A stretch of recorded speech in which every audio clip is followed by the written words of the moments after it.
A continuación tenemos algunos términos fundamentales, lo que permitió la obtención de información, todo esto para facilitar la comprensión y entender el propósito del proyecto. En un primer lugar tenemos la energía por inducción, un proceso por el cual se puede inducir una corriente por medio de un cambio en el campo magnético. En un segundo lugar se encuentra el voltaje alterno, un tipo de corriente eléctrico en la que la dirección de flujo de electrones cambia periódicamente. En tercer lugar, tenemos la bobina, que es un componente eléctrico que consiste en una serie de espiras o vueltas conductoras alrededor de un eje común, con el objetivo de crear un campo magnético cuando se le aplica corriente eléctrica. En cuarto lugar, el transistor es un dispositivo electrónico semiconductor que cumple funciones de amplificación, conmutación y regulación de señales eléctricas, es decir, permite el paso de una señal en respuesta a otra. En quinto lugar, tenemos a la corriente alterna, la cual es como una corriente eléctrica que fluye en un circuito en dirección alterna, la cual cambia dirección en intervalos regulares. En sexto lugar, tenemos la ley de Biot-Savart, la cual describe cómo se genera un campo magnético en el espacio circundante a una corriente eléctrica constante. La forma integral de la ley de Biot-Savart establece la relación entre la corriente eléctrica, el vector de posición y el elemento de longitud de corriente en un conductor, como se muestra a continuación. Donde I es la corriente eléctrica en el conductor, R es el vector de posición en el punto donde se mide el campo magnético, R, con una comilla, es el vector de posición a lo largo del conductor y μ sub 0 es la permeabilidad en el vacío.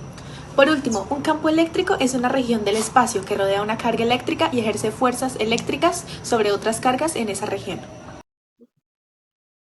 Los materiales que se utilizaron en nuestro experimento fueron una pila de 1.5 voltios, alambre magneto.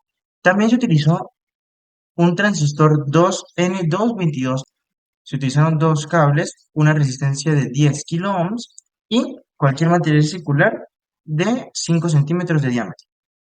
Primero, una bobina se deja a un extremo, se enrolla 30 centímetros en un objeto de 5 centímetros, se saca una antena y luego se vuelve a enrollar con ese mismo objeto 30 vueltas y se deja a otro extremo. Para la segunda bobina se deja un extremo, se enrolla 60 vueltas y luego se deja otro extremo. Para la bobina 2 se enrolla un extremo de la bobina sobrante a una pata de un LED y se repite el mismo proceso con el otro extremo. Se usa un transistor 2N22 que se coloca en la mini protoboard.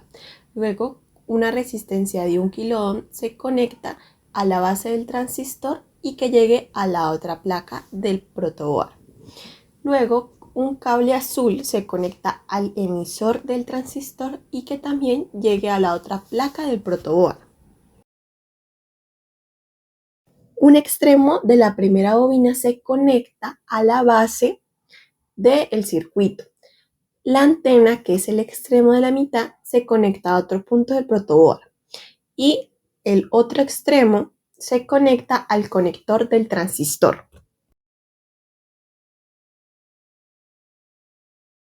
Con una batería AAA de 1.5 volts se soldan dos cables. En la parte negativa va un cable blanco y en la parte positiva un cable café.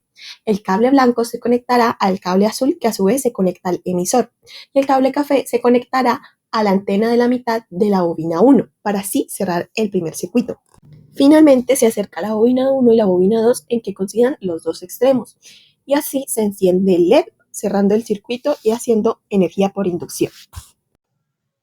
Primero tenemos el cálculo de las inductancias de las bobinas. Esto lo haremos a través de esta fórmula que tenemos acá. Para la bobina 1 nos dio un resultado de 1.27 miliohms y en la segunda bobina nos dio un resultado de 1.11 miliohms.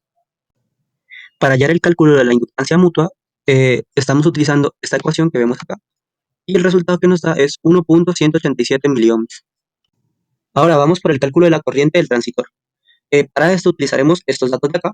Primero utilizaremos esta fórmula, la cual la corriente que nos daría sería 46.2 miliamperios. Luego esta se la sumaríamos a esta otra corriente que ya teníamos y nos dará un total de 46.920 miliamperios.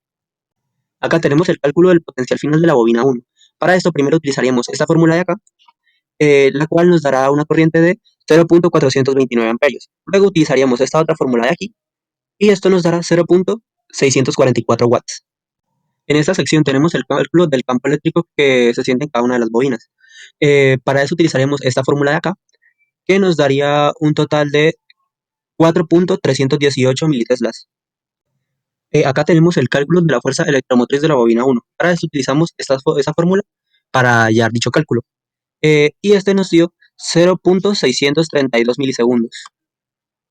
Y ya para finalizar tenemos el cálculo de la fuerza electromotriz de la bobina 2. Para esta utilizamos esta fórmula de acá y nos dio 1.406 voltios.